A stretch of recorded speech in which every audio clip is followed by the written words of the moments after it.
everyone. Welcome. My name is Marianne Lombardi, and I'm the Associate Director for the Creative Affairs Office here in Washington, D.C. Well, welcome back to the Care for Creatives Community Conversation Series on mental health. Care for Creatives is a partnership between the DC Creative Affairs Office and the George Washington University, which provides pay-what-you-can mental health support to any creative and entrepreneur in the DC area who needs it. You can find out more information about Care for Creatives and how to receive care on our website at creativeaffairsdc.com. Now, I'm super excited to introduce you to a wonderful woman, a licensed professional counselor, Lindsey Vance. She is also an artist and an educator, and I'm so excited to have her here with us to talk about art therapy. Lindsey, how are you doing today? I am doing well, Marianne. Thank you for having me. Great. I'm thrilled that you could take the time. I would love for you to tell us a little bit about your practice and what you do with clients as well as with young people. Absolutely. So I am a board certified art therapist and licensed professional counselor, as you stated. I do a lot of work with adults in the mental health realm. And primarily right now, I'm working at the Went Center for Grief and Loss. And that is a counseling clinic that works primarily with adults, but we also work with children. I just don't happen to while I'm there. And I do grief and loss groups as well as individual therapy using art therapy there at the clinic. And I can talk to you a little bit about my education side. So I'm also an adjunct professor at the George Washington University in the art therapy department, as well as an adjunct at Bowie State University in Maryland, where there I work with the Child and Adolescent Studies department, doing an expressive therapies class and some other classes along the way as well. And then I'm full-time at DC Public Schools as the visual arts manager, where I work with all of the art teachers in the district doing professional development, creating curriculum, and integrating in therapeutic ways to use art within the classroom, as well as running fellowships and things of that nature. So a little bit all over the place, but they all come back to art therapy at the end of the day. Wow, that's a lot of work. Sounds like you were very busy. Yeah. So we're really thrilled to have you. I would love to just start with the fact of what is art therapy? The best question ever, right? I always get that. And I like to start out with, it's really getting what's on the inside out. That's my simple answer, right? But clinically, it is definitely a mental health profession that uses the creative process in such a way to improve and enhance the mental and emotional things that may be going on with you at the time. So we use a lot of art and all different mediums, from painting to drawing and clay, whatever you may think of as an art process, right? And we are using that to kind of enhance the emotional well-being of folks. And we do that by building treatment plans, assessing what's going on with whoever we may be working with at the time, and then honing in on what is specific needs of that client in particular. So how does it work, right? Like, what is it about engaging in artistic practice of some sort that makes it an effective tool? Sort of why does it work, and how might it be different from other forms of therapy, like talk therapy? That's a great question. I am a licensed professional counselor as well, so I know talk therapy very well as well. But the great thing about art therapy is that it gets to the part of the brain where we may not have words. And so a lot of times there are things that are going on with you. Maybe you've had some traumatic experience that you just don't have words for. And the great thing about art therapy is it uses that creative process to really get to the root of what's going on without actually having to talk about it first. We do talk in art therapy, right? It's not just art, right? But we get to a place where we're able to use the art in order to kind of uncover a lot of the things that may be in your unconscious that you just don't and are not aware of. And then you're able to get in there and really process that with a therapist, which makes it necessary to have the art therapist, right? Because it's not just like doing the art. It is in and of itself therapeutic. But being able to have a therapist really go through that process with you and explore and figure out what themes and what's coming up in your artwork. And then actually being able to kind of increase self-esteem. You can reduce stress. stress. And there's lots of different things that really impact us. And I mean, most of our creatives know that when you're creating, there is some sort of release. And sometimes that's a bit scary for folks. I was talking with some people recently and they were saying, oh, I got stuck in my art process because there was too much coming out and I didn't know what to do with it. And I was like, you need an art therapist. That's exactly what an art therapist can help you do, is really intentionally blend the art making with the psychotherapeutic aspects of therapy, and really just foster relationship and build that community, and also really get to the heart of what's going on and how you can work through it. And that's where the therapist portion comes in. Oh, that's super helpful. I was thinking about some folks who might be participating in art therapy or not understanding how to participate in it. What is the response from folks who are starting it for the first time, right? Like, is there any kind of barrier to getting involved in art therapy as a client? Well, the greatest thing is most people say, well, I can't draw, and that's absolutely okay. You don't need to be an artist to be a part of art therapy. The greatest part about it is that it's open to any and everybody. And actually, sometimes creatives are the folks who have the hardest time getting in right away because they want to do what they want to do in terms of this is the art I do, right? And sometimes trying to explore your feelings through art is not comfortable. And that's where the art therapist has to create a safe space and really help kind of guide the client to making it comfortable to be able to do that. Again, there's no art experience needed. Any and everybody can do it. We've worked from, I've worked with pre-verbal children all the way up through elderly. It doesn't matter how old you are. You do not have to be a kid to do art therapy. And it's super accessible. There are different forms of art therapy. There's art as therapy, where you are maybe going into an open studio setting and really just working with an art therapist in an open setting, creating, and what's happening is happening in that space, and there is not as much directive. There is a more clinical base where it is very directive, where there's a specific treatment plan, a specific goal that you may be working on, and the therapist may give specific directives for you to be able to build and grow through that process. And then there are like community-based settings where you may find art therapists who are working in nonprofits or in places and spaces where they're holding more therapeutic art groups, where in general the group is therapeutic. And there may not be as much processing, but there is still some sort of processing that's happening, whether it be in a group or an individual setting. So there are lots of different ways to tap in. It just kind of depends on what your needs are and what you're comfortable with. So that's great. If I am somebody who is looking for an art therapist, then sort of what would be the process for somebody who might say, hey, I'm watching this video. This sounds really cool. I'd really love to try that. How does somebody go about finding an art therapist? So there's tons of ways. I think the most popular ways would be the art therapy. The American Art Therapy Association has a website. It's just arttherapy.org. And on that website, there is a therapist locator. So they have therapists from all over the country and some parts of the world. And so if anyone is interested, you can go in there, type in your zip code and where you live, and you can find the art therapists that are registered through that site there. Psychologytoday.com is also a very well-known site to find almost any therapist, but most art therapists are also, who are in private practice, are also there.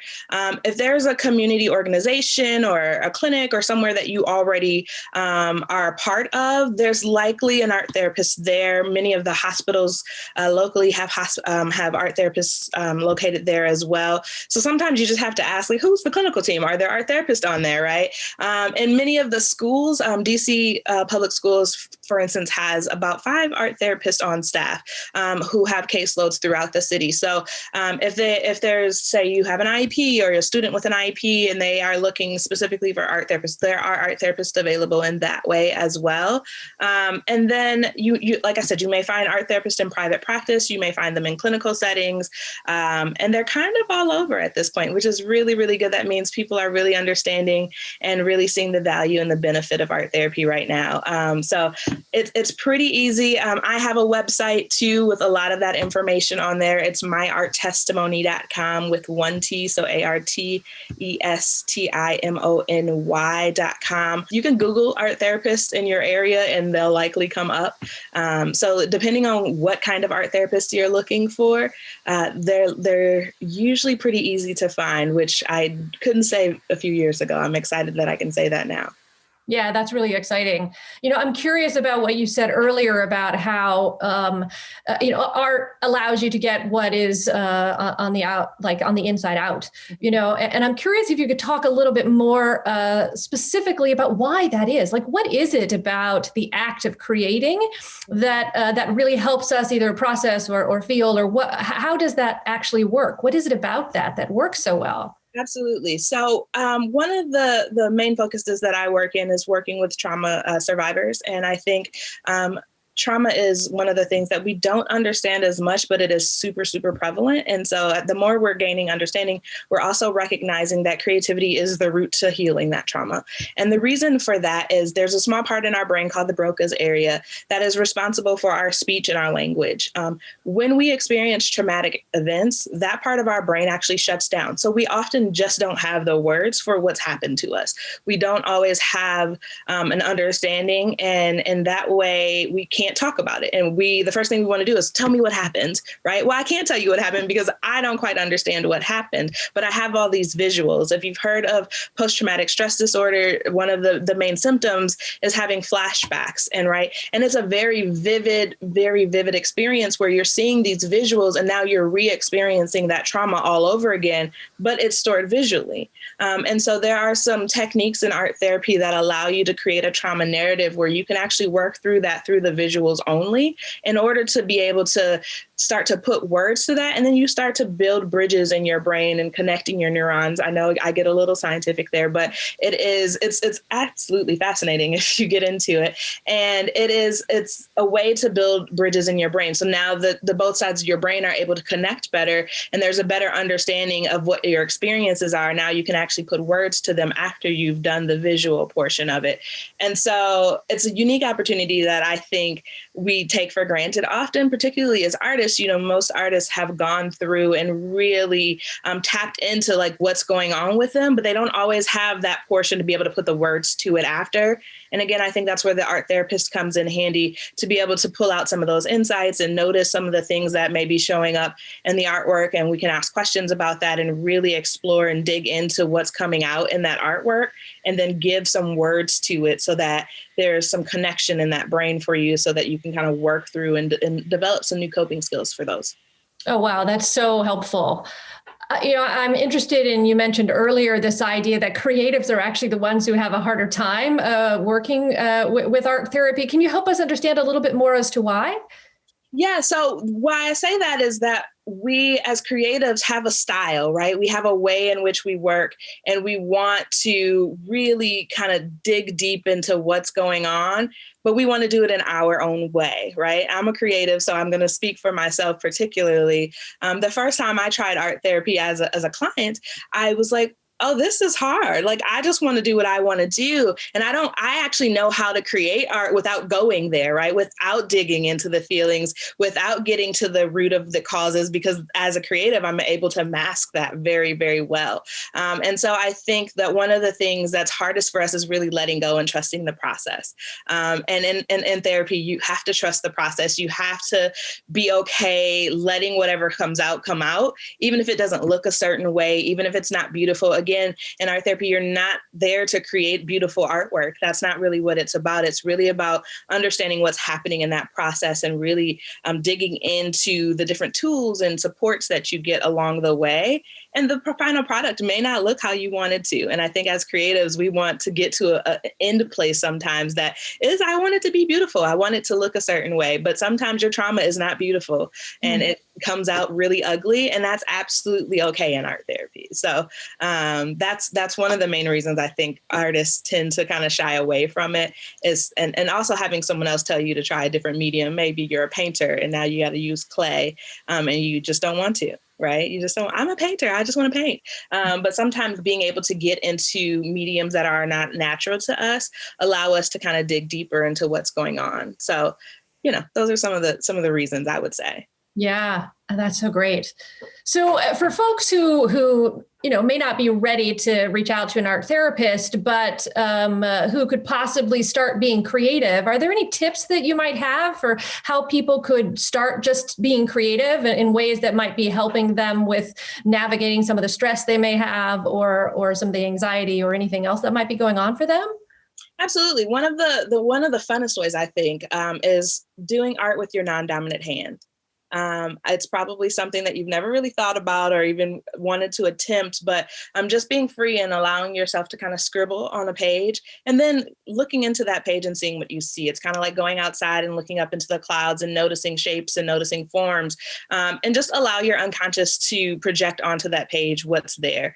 And then you can kind of go back and art and write and journal about what's coming up for you as you're doing that.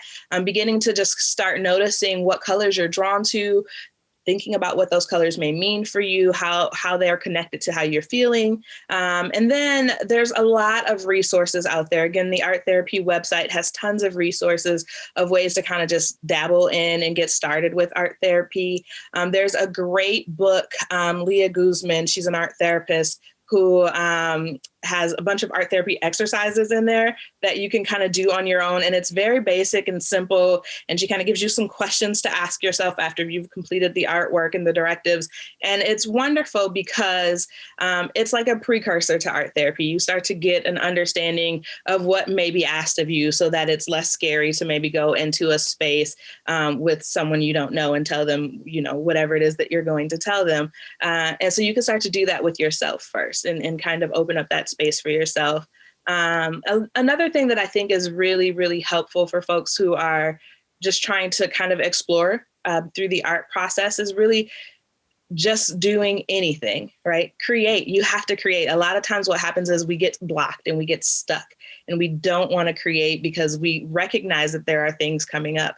And as you create, really just jot down things that are coming to you. Make sure you're giving your artwork titles and figuring out what they actually mean for you and for yourself. And then maybe inviting someone else in, even if it's not a therapist, to say, hey, what do you see in this? And how can maybe we talk through this, or can I reflect back what's going on in this work for me? So those are some beginning suggestions. Oh my God, my brain is all like firing right now. And I can't wait to go write with my non-dominant hand and see what happens. It's wonderful. It's wonderful. It's fantastic. Lindsey, I am so thrilled that you took the time to hang out with us a little bit and let us understand a bit more about art therapy. If you don't mind letting people know how they can find you again, that would be great. Absolutely. I would love for people to reach out. The best way likely right now is Instagram. I am Art Testimony on Instagram.